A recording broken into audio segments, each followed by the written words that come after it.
The date is Thursday, May 4th. I'm Louis Morals, and this is a Market Bull Update.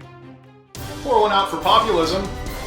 As current Treasury Secretary and former Goldman Sachs executive Steve Mnuchin, while speaking at a conference named for the perpetrator of a $600 million felony securities fraud, bragged that bankers should be thanking him because the recent significant increase in their stocks is a direct result of his plans to deregulate Wall Street.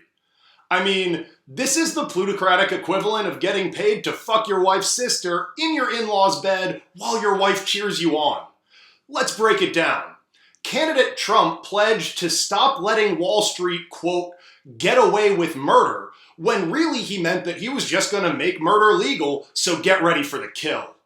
Then, while in the process of gutting any constraints or oversight on Wall Street, Mnuchin told bankers, quote, you should thank me, when really he should thank himself, considering he still personally owns a number of bank stocks, which are up 20 to 40% since Trump's election.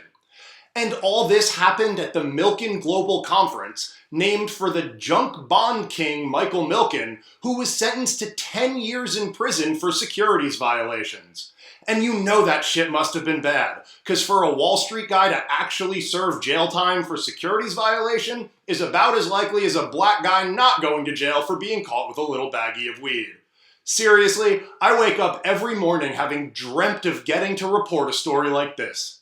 On the flip side, this would be akin to President Hillary Clinton appointing ISIS members to her cabinet to implement Sharia law so she can focus her time on running a child sex ring and deleting emails.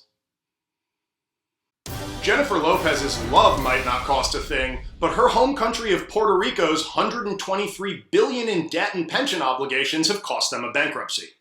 While Puerto Rico will look for some debt forgiveness as part of the proceedings, bondholders are bracing for a protracted legal battle, as it would be completely unfair for them to lose money on their investments. I mean, sure, risk of default is part of why bonds pay interest, but I always thought investing in sovereign bonds was the type of gambling where you get to keep your money even if you lose, and maybe some poor people stop getting food or medicine or whatever. Singer Alanis Morissette has a truly diversified portfolio of guys who have fucked her, from Dave Coulier to Ryan Reynolds. And we can now add money manager Jonathan Todd Schwartz to that list after he was found guilty of embezzling more than $5 million of her money. After years of assuring Morissette that her nest egg was growing, Schwartz blamed the theft on his gambling addiction, though to be fair, he must have had a pretty good poker face. YouTube CEO Susan Wojcicki, one of the most powerful women in tech, said that she hates being interrupted and views it as a sexist microaggression. Let me stop her right there.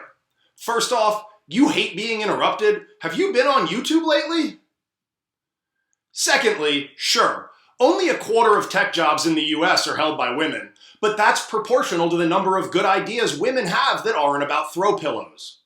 And finally, while he may not interrupt you, your boss did divorce your sister after cheating on her with one of his employees. But I'm sure that was the other woman's fault, right?